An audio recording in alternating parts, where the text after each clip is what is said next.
Hello दोस्तों, तो कैसे हैं आप लोग। फिर से आपके पीछे मौजूद हूँ एक नई मोटिवेशनल स्टोरी के साथ, जिसका टॉपिक है चिंता। आइए दोस्तों, अपनी कहानी को शुरू करते हैं, पर उससे पहले आप मेरे इस चैनल को सब्सक्राइब जरूर कर लीजिएगा, ताकि आपके पास मेरी सभी कहानियाँ लगातार पहुँचती रहें। एक गाँव में एक व्यक्ति रहता था जो कि पहलवान था, और उसका केवल इतना सा काम था कि वह रोजाना सुबह शाम दंड बैठक लगाता था और खूब दूध पीता था और पूरे दिन हनुमान जी के मंदिर में पड़ा रहता था। कोई भी उससे कुछ भी कहे, किसी की बात नहीं सुनता, बस केवल दूध पीता, न उठक बैठक लगाता और रोज हनुमान चालीसा करता। लेकिन वहां का जो राजा था उससे बहुत ज़्यादा नाखुश था और उससे बहुत ज़्यादा परेशान भी हो गया था, क्योंकि वह व्यक्ति बहुत ज़्यादा बलवान था। उसके किस्से बहुत बहुत दूर तक कहे जाते थे कि उस गांव के अंदर एक ऐसा पहलवान है और उसके अंदर बहुत ज़्यादा शक्ति है। अब राजा परेशान इसलिए था क्योंकि राजा के महल के बाहर जो रास्ता निकलता था, उसी रास्ते पर उस पहलवान का मंदिर पड़ता था। अब वह पहलवान जब भी वह राजा निकलता, उस राजा के हाथी की पूंछ पकड़ करके उसको रोक लेता था, और वह ऐसा हर बार करता था। राजा को अपनी शक्ति का एहसास कराता था, अपनी ताकत का एहसास कराता था। राजा उसकी इन हरकतों से बहुत ज्यादा परेशान हो गया था। उसको दंड भी नहीं देना चाहता था वो, क्योंकि वह उसके राज्य का था। फिर दूसरी बात, वह अकेला था, उसका कोई घर भी नहीं था और काम उसका केवल एक ही था, दूध पीना, उठक बैठक लगाना और हनुमान चालीसा करना। इन सब चीजों से राजा बहुत ज्यादा परेशान हो गया। आखिर राजा के समझ में एक बात आई। उसने सोचा, क्यों ना मैं किसी संत से इस समस्या का समाधान पूछूं। तो राजा ने एक संत को, जो राज्य के बहुत प्रतिष्ठित संत थे, उनको बुलाया, और बुला करके उन्होंने राजा ने संत को पूरी बात बताई कि मेरे ही राज्य में और मेरे राज्य के जो मेरा महल है, उस महल के बाहर रास्ते में एक मंदिर पड़ता है। उस मंदिर में एक बहुत पहलवान शक्तिशाली व्यक्ति रहता है, और वह जब मैं यहाँ से निकलता हूँ तब जो है वो मेरे हाथी की पूंछ पकड़ करके उसको रोक देता है, जिससे कि मेरा हाथी भी परेशान हो जाता है, उसको चलाने वाला चालक भी परेशान हो जाता है, और मेरा भी उपवास उड़ता है। राज्य की प्रजा भी मेरी मजाक उड़ाती है। हे संत, मैं ऐसा क्या करूं जिससे कि मुझे इस समस्या से छुटकारा मिल जाए। किसी प्रकार मुझे इस समस्या का समाधान बताइए। अब संत ने राजा की पूरी बात सुनी। संत भी बड़े परेशान से हो गए, क्योंकि वो इस समस्या का समाधान नहीं ढूंढ पा रहे थे। थोड़ी देर सोच विचार करने के बाद में संत ने राजा से कहा कि आप एक काम कीजिए, उस व्यक्ति को अपने महल में बुलाइए। अब राजा ने आदेश दे दिया कि उस पहलवान को बुला के लेके आइए। तो उसके सैनिक उसको लेने के लिए चले गए। जैसे ही वह व्यक्ति महल में पहुंचा, तो संत ने उस व्यक्ति से एक बात कही कि तुम किसके साथ रहते हो? तुम इतने हट्टे कट्टे पहलवान हो, क्या तुम्हारा कोई नहीं है? तो उस पहलवान ने जवाब दिया, नहीं, मैं अकेले रहता हूं और मेरा केवल इतना सा काम है कि मैं रोजाना उठक बैठक लगाता हूं, दूध पीता हूं और अपने मंदिर में हनुमान चालीसा करता हूं। इसके अलावा मैं कुछ नहीं करता। संत ने कहा, तुम अच्छे खासे पहलवान हो, परंतु तुमने कभी सोचा है कि इस जवानी के बाद जब तुम बूढ़े हो जाओगे तो तुमको खाने पीने के लिए कौन देगा?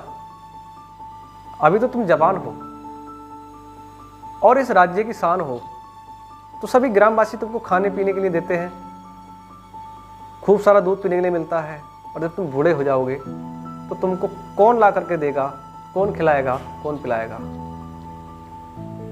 पहलवान संत की इस बात को सुनकर के सोच में डूब गया और बोला कि हे संत, मैंने तो कभी ऐसा सोचा ही नहीं था।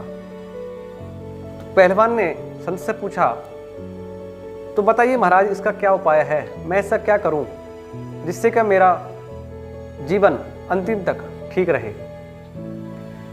साधु ने, जो संत हैं, उन्होंने कहा कि देख भाई, ये जो राजा हैं ये तुझसे बहुत ज़्यादा खुश हैं और तेरे पर इनकी बहुत ज़्यादा कृपा भी है।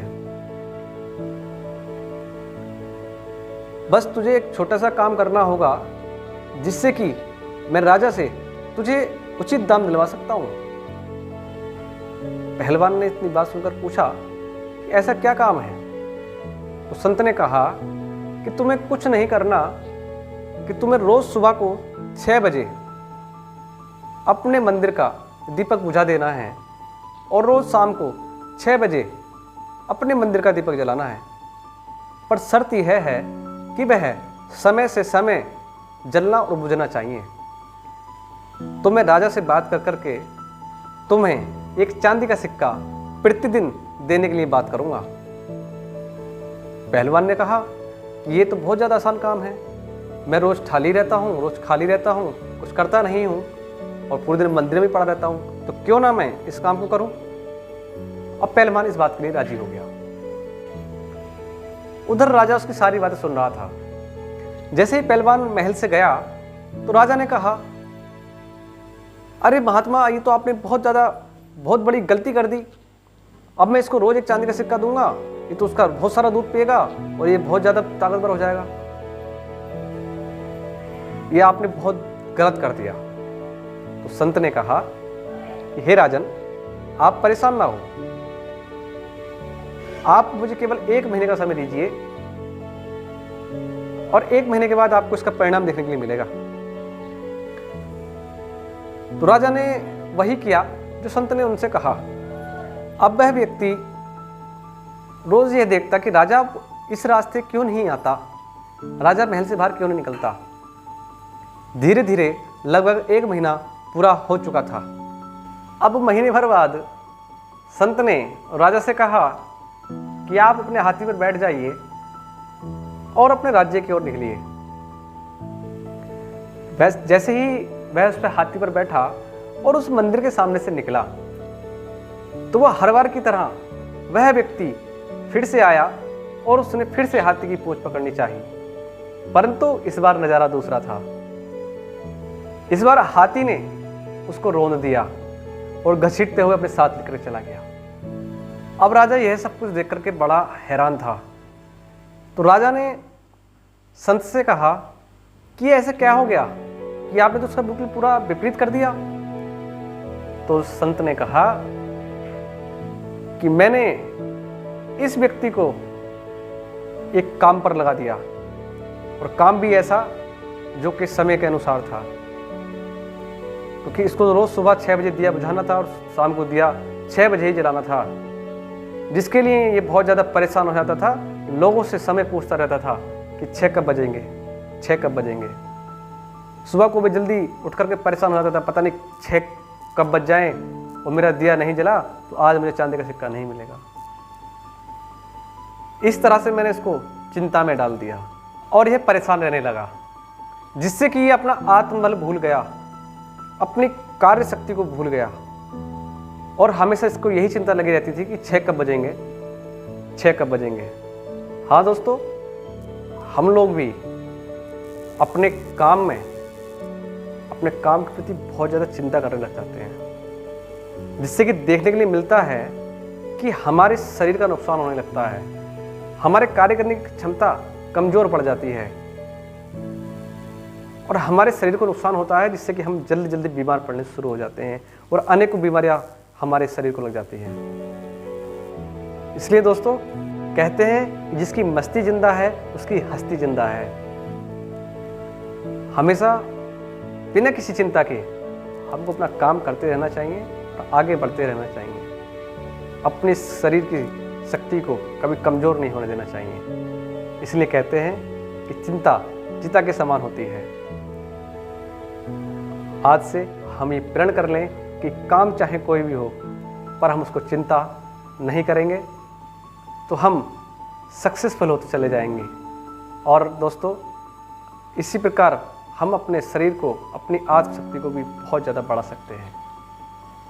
आई होप कि मेरी कहानी आप सभी को पसंद आई होगी, इसलिए मैं इस कहानी को लाइक करें, कमेंट करें और शेयर करें। धन्यवाद।